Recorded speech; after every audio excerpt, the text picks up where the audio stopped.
ഭാഗം നടത്തപ്പെടുക ഇംഗ്ലീഷ് ഭാഷയിലായിരിക്കും. സ്ഥാനാരോഹണത്തിന്റെ ആദ്യ ഭാഗം വചനപ്രഘോഷണം കഴിഞ്ഞാൽ ഉടനെ തന്നെയാണ് നടത്തപ്പെടുക.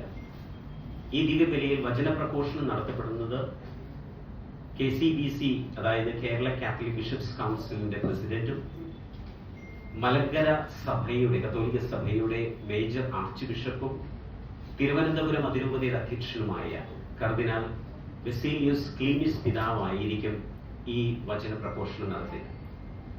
അതിനുശേഷം സ്ഥാനാരോഹണ ചടങ്ങ് നടന്ന് അഭിമന്യ വർഗീസ് ചക്കാലക്കൽ പിതാവിനെ ഈ ഭദ്രപീഠത്തിലേക്ക് നയിക്കുകയും സ്ഥാനം ഏറ്റെടുക്കുകയും ആർച്ച് ബിഷപ്പ് എന്ന രീതിയിൽ ജനങ്ങളെ, വൈദികരെ, സമർപ്പിതരെ ഗ്രീറ്റ് ചെയ്യുകയും തുടർന്ന് അഭിമന്യ വർഗീസ് ചക്കാലക്കൽ പിതാവിന്റെ മുഖ്യ കാർമ്മികത്തിൽ ബലി അർപ്പിക്കപ്പെടുകയും ചെയ്തു.